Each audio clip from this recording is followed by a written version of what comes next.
Report. Hello, it's Claire from Come Back Brighter here. I'm going to talk to you today about really how I got to the end of my tether when it came to my parents. Now all of this happened before I knew about narcissistic personality disorder. Okay, and when it comes to my father, I knew this all happened 15 years before I knew about narcissistic personality disorder.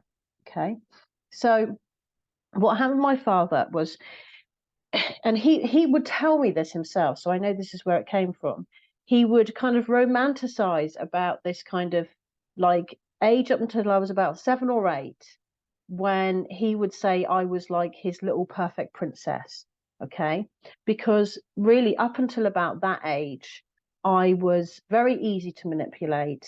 I was very accommodating, very innocent. I just wanted to please him. My focus was on my dad, and and trying to really to get him to love me. Okay, and if I look back, that's the age at which I thought that he did love me. Okay, but really what happened was I was just the closest to what he wanted me to be. So I was the closest to being this little like robot who would do as she was told, who wanted to please really badly, who worshipped her dad. I really loved my dad. And I felt like I was like daddy's little girl, I really felt like that. And then when I hit about 7 or 8, I don't know what happened, but having looked at like the development of my son now and thinking about like normal child development, 7 or 8 is when kids are trying to like kind of assert their own independence a little bit, do their own thing, have their own personal likes and dislikes, and maybe say no, which probably previous to 7 or 8 I never did, because no was not a word that my dad liked to hear. So it would always be I would do whatever to please him up until that age. So that's when the fracture really happened. And my father would tell me himself that he loved it when I was a little girl, and he never told me that that was why it was, but that was what it was. I was exactly what he wanted, his little minion. I would do as I was told, all the things. So the split happened about 7 or 8, and it got kind of progressively worse as I got older until I hit 14. And when I hit 14 was when things got really bad. They got really bad in terms of my family, because at the age of, I think it was between 14 and 15, both of my grandmothers died. My father's mother was a sudden death, if I remember correctly. I think she had a heart attack. And my mother's mother, she went into hospital with a broken arm and never came out again. And that was particularly traumatic, really, because she got so ill that they got to the stage where she was on life support and the family had to decide to turn it off. Now, this is what I've put together, and it might not be actually true, but this is what I remember from being 14. And so not only was my mum in a really bad place, having lost her mother, but there was no support for me. We lost the family dog. I was being bullied that year. And that was the year that my father threatened to throw me out of the house. So for me, the age of 14 was when the crap really hit the fan. When I actually, the thing that I'd feared was that my father would throw me out of the house. And at 14, that threat was articulated. So he said it. He said, "You treat this place like a hotel. I want you to pack your bags and I want you gone in the morning." And I was just inconsolable. I had nowhere to go. I had nowhere to go. And I didn't pack my bags. And then the next morning, everything carried on as it always had been. And everything just, it was like it never happened. Okay, but I know it happened. I wouldn't make that stuff up. And I don't know what provoked that specifically, but I think it's the accumulation of all of it. What he hated was me being more independent. and he hated me having friends. He hated me being out and about. Hence why he said I treated the place like a hotel. I mean, what teenager doesn't? Tell me. And so 14 was when things got really bad. And I think really what happened was that because that threat then was articulated, it was there. I knew from that point, I really had to toe the line. I had to behave myself. So on many occasions, whilst, I was like getting out, making friends, doing the things, there was always this thing hanging over me is, am I pushing this? Am I going to be allowed to do this? Is he going to get angry with me again? Is he going to threaten to throw me out? So this thing that had never been talked about, never been out in the open up to the age of 14, was out in the open at 14. I knew that he was unreliable. I knew that my home life was unsafe. I knew that I was not secure.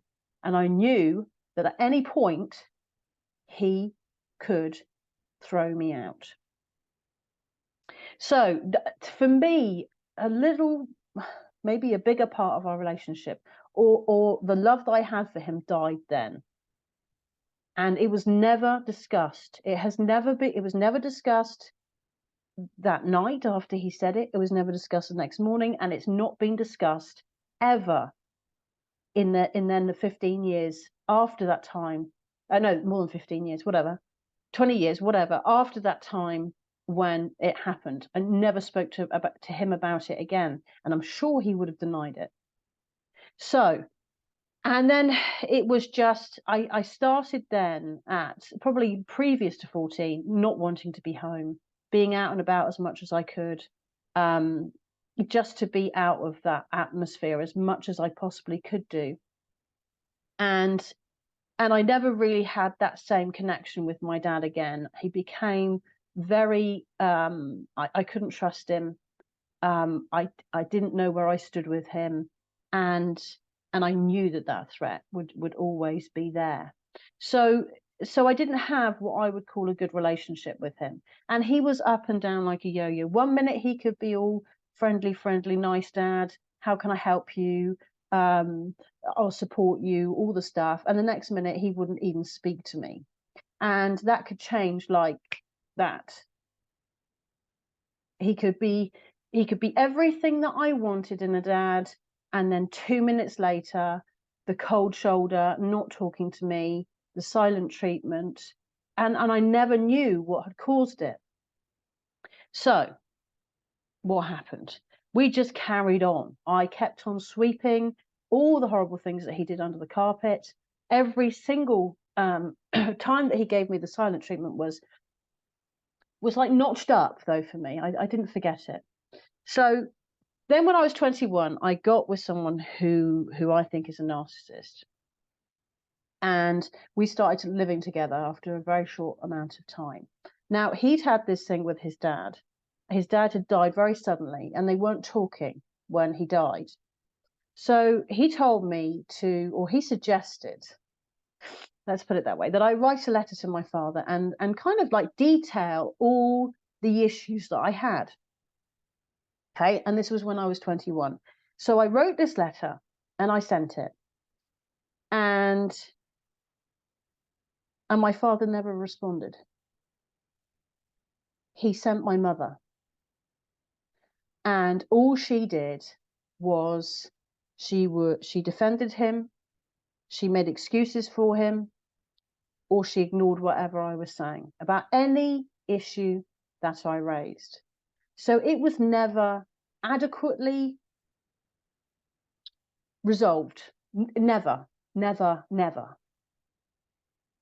And then and that was the breaking point for me. So I tried, okay? I'd been the adult. I tried to fix a relationship. I'd done all I could. I'd been honest in that letter. I'd taken the time to sit down and write it. I wanted to sort it out. And his response was just to ignore it, just to pretend that it never happened, and send my mother. So really, for me, that was the point at which our relationship died. Although I didn't really realize it at the time, and we still kept it going in a kind of really superficial level. I never trusted him. I still tried with him, but not with the same real kind of emotional investment as I had done previously. So he'd done so much damage up until that point of being 21 that I didn't trust him. I didn't want to be anywhere near him. I didn't like him. And then at 21, when he didn't respond to my letter, that told me all I needed to know. So in that case, then, when I went then no contact 15 years later, it was relatively easy. And I say that in little air quotes because it wasn't easy, but I'd already emotionally detached to a certain extent with him. So why did I stay in contact for those 15 years? I stayed in contact for my mother. I felt a great deal of pity for her. I knew that she was miserable with my father. He made her life hell. And I decided that it was up to me to try to make my mother's life as easy as possible. And that was why I continued. And I continued up until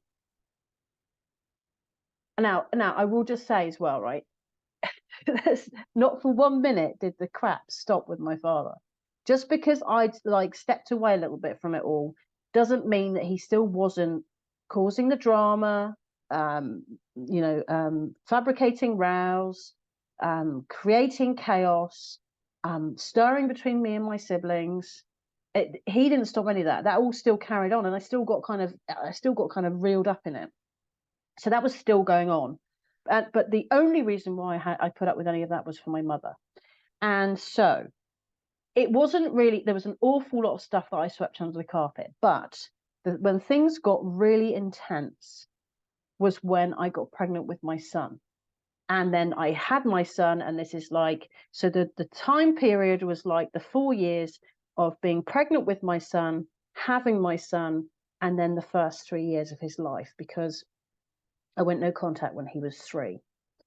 And that was that time, those 4 years, the shit hit the fan. What had previously been like chaos and drama that was like every 6 months to a year was like every couple of months. And it was, I couldn't forget it. It became impossible to ignore. Whereas previously these things had happened and I'd swept them under the carpet and I'd gone, okay, everything's all right now, so let's just forget that happened. Hope that it never happens again. And then maybe 6 months, a year, whatever, it would happen again. There was long enough between times. But when I got pregnant, there was no time between these incidences, between the drama and the chaos and the heartache and the nastiness and the rows that he contrived. There was no gaps whatsoever. And it became that I couldn't sweep it under the carpet because I hadn't dealt with the last thing and there was something else coming along. Now, not a single one of these issues were ever resolved. Now I know why. Because they weren't resolved because there wasn't a genuine and sincere issue on my father's behalf. The only reason why these things happened was for him to cause drama and to make my life as stressful and as unpleasant as he possibly could. So whilst I was trying to sort out the issues, what I thought was issues, or the issues that I had with him, all I would be met with was more drama, more defensive techniques, more ignoring it, more making it all my fault, all these things. Okay. So anyway, my dad was the one that was in charge, right? And it was my mum who was the one who was very subservient to him, did as she was told, went along with whatever he wanted, and all the rest of it. So all this happened, but it was really strange because I remember when I hit rock bottom with it all, and it was really strange because I wasn't aware that my parents were the cause of it. I don't know what I thought was the cause of it specifically, but I felt like it was my husband's fault. And I remember one day having a massive row with him. I can't even remember what it was about. And I stormed out of the house and drove away. I left my son with him. And my son was like 2 years old or whatever he was. And I just remembered being in complete and utter distress. Like I couldn't see to drive. I was crying so much. I was just like devastated, but not knowing what it was all about. And I remember just thinking, I was driving along a piece of road, and there was like a section of the road which was a bridge, and it was like a really low wall, and it was like parallel to the road. So we were going over, and I just thought, if I just drove into that bridge, it would all be over. And I wouldn't have to feel this. I wouldn't have to feel it. Was like torment. It was like being tormented. It was like being tortured. So I went back home again, and I spoke to my husband, and kind of came to the conclusion with him that despite the fact that the row had appeared to be about him or something that he'd done, that there was another issue there that was actually my mother. And my husband said to me, does she know how you feel? And I thought, well, no. Because in my family, I wasn't allowed to talk about how I felt. And I was only allowed to talk about things with my mother as long as it kind of like I could talk about my father, but I couldn't talk about him. I could like say bad things about him, but I couldn't like ask questions like why. It was never like it was more like a bitching and gossiping session about him, rather than why does he do it and how can we stop him from doing it and can he get help or anything like that. It was never constructive conversation. It was always like bitching and he did this and he said that and all this. And that was the conversations I had with my mother, mainly about my father. And I never was allowed to talk to her about how I felt about her or what had happened with her. And so what I decided to do was to write her a letter. Because then this was like the last chance. And so I wrote her this letter, and I outlined several of the things that she'd done like recently, which had hurt me, which had upset me, made me sad, made me angry. A few things. And I basically said to her, if you give a shit, then show it. And really what it was was me begging her to show that she cared. And she got my letter, and she responded 2 to 3 weeks later.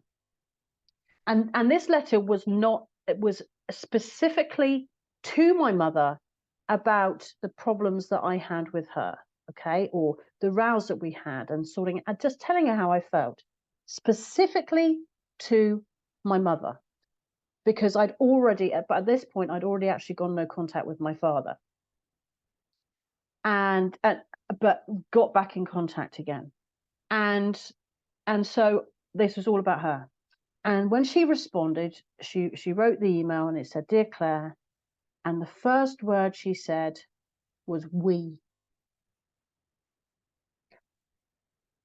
And I thought, this is not about you and Dad. This is about you. I don't want to hear we. I want to hear I. And that third letter, a third word of that email, but really the first word of the bulk of the message, told me all I needed to know. And that was when I realized that there was no relationship with my mum.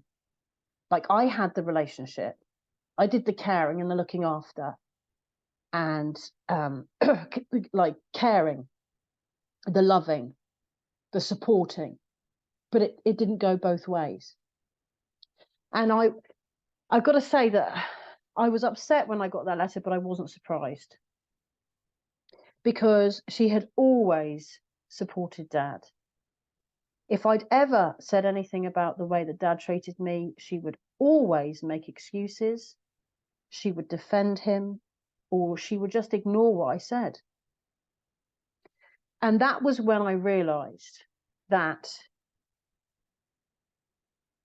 I didn't have a dad and I didn't have a mum. And like I say, this was all probably a couple of years before I found out about narcissistic personality disorder. And that as I see that letter, it was like, I felt like I was forcing her to care. I felt like I had to like threaten her. In fact, there was a threat. It was, I actually said, if you don't care, then I'm not going to bother anymore. And that's effectively what happened. So all this happened before I found out about narcissistic personality disorder. But not very much before. So I just continued. Like everything was normal after that letter, except for me, like a breaking point had been reached. I knew from that point that I either had to accept both my father and my mother for what they were, which at that time was like uncaring, unloving, unsupportive, and particularly with my father, like drama causing, chaos loving man that he was. I either had to accept them for what they were, or stop everything and go no contact. So I decided that I would stay in contact, but it really did for me damage the relationship that I had with my mum. I knew then where I stood. I knew exactly where I stood. So everything just carried on as normal. Now, I lived in France, and so if they came to, and they lived in the UK, so if they came to see me, it had to be like a thing. And they would come every, I don't know, twice a year, maybe 3 times a year. So a certain amount of me could cope because I wasn't seeing them regularly. The phone calls that we had gone from like once a week down to once every 2 to 3, 4 weeks. And it seemed to be like copable with. It was just like, well, this is just the way it is. That's the way they are. I have to accept that. And then I realized, I did a Google search and I found about narcissistic personality disorder. And that was it then. I had an explanation for why my father was like he was, and really an explanation for why my mother was like she was too. But I didn't join those dots at the time. It was about my father. And I did try to continue to have a relationship with my mum afterwards. But she made it clear that he was in charge. So I knew that I just had to cut them both off. I knew that she was going to go with him, because I think that's what she'd always done. She had always supported him. She had always prioritized him. So why was it going to be any different when I was like 36 and married and had a child and was completely independent of them? Why would it be any different then than it was when I was a baby, when she prioritized him? If he'd said he wanted something and she was feeding me, she would have stopped feeding me to get him what he wanted. And not only that was he the priority, she also used me to shield herself from his abuse. So you're the scapegoat, but you're used to shield your other family members. So if my dad came home in a bad mood and she knew someone was going to get it, she would tell him that I'd done something wrong, and then I would be the focus of his wrath, not her. And that's what she did my whole life. So I wanted to share that with you because I haven't shared that with you, and I want you to understand that often you can get right to not even, I wasn't even at the end of my tether. I was beyond that point. I had tried everything with both of them separately, and it made no difference. So I think sometimes it could come across as if, you know, when you're talking about no contact, you just wake up one day and you think, oh, I just want to go no contact. That's fine. I'm just going to do that. Like it's fun. Like you want to do it, but you're pushed to it. I tried everything with both my parents. And it got to the stage where I wanted them to take responsibility for their actions, and they refused. And not only that, they said, get lost, it's your problem, you sort it, it's your fault. And as much as I tried to sort it out, you cannot sort out a relationship on your own. They've got to meet you halfway. And every single time I tried to sort it out, I felt like I was like putting in this effort, and as much as the effort as I put in, they would put into like the opposite energy. So it was like, you know, when you put two magnets together and they're like repelling each other, I was putting in the effort and the energy was going the wrong way. It wasn't bringing us together. It was pulling them away. And not because I was doing it wrong, but because they weren't emotionally invested in the relationship like I was. They used me, both of them. And if I wasn't going to be used anymore, they weren't interested. So I remember a conversation with my mother, and she was just like, he's just a grumpy old man. And I was like, well, yeah, I could deal with that. Now, this is not what I said to her, but this is what conversation what I thought to myself. I could deal with that. If he was consistently a grumpy old man with everybody. But he wasn't. He was just a grumpy old man when it came to me. And when she said that, I was like, right, so what are you saying? You're saying I just have to accept that this is the way he is. He's not going to change. And it was the same with her. That was the way she was. She was not going to change. And by this point, I'd had enough of their crap. I had tried everything. I was out of energy. I was out of everything. They drained me of everything at that point. I had nothing left. But I had a 2-year-old son.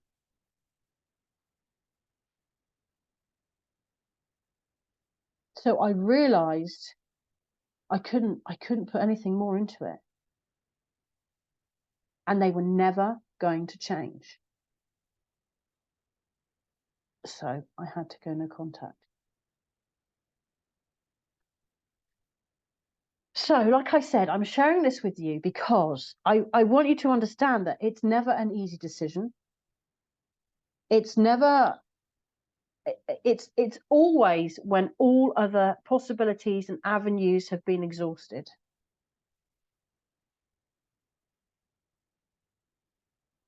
And it's always when we come to a point where we go, and you don't realize this, I deserve to be treated better. Instead of them saying, oh yeah, sure, I want a relationship, let's work this out and I'll treat you better, they go, nah, I'm not interested anymore. If you're going to go making these demands, we're just not interested. So can you relate to anything that I've said here? If you can, please reach out to me. I'm here for you. Either comment below or email me Clare, CLARE, comebackbrighter @gmail.com. Bye.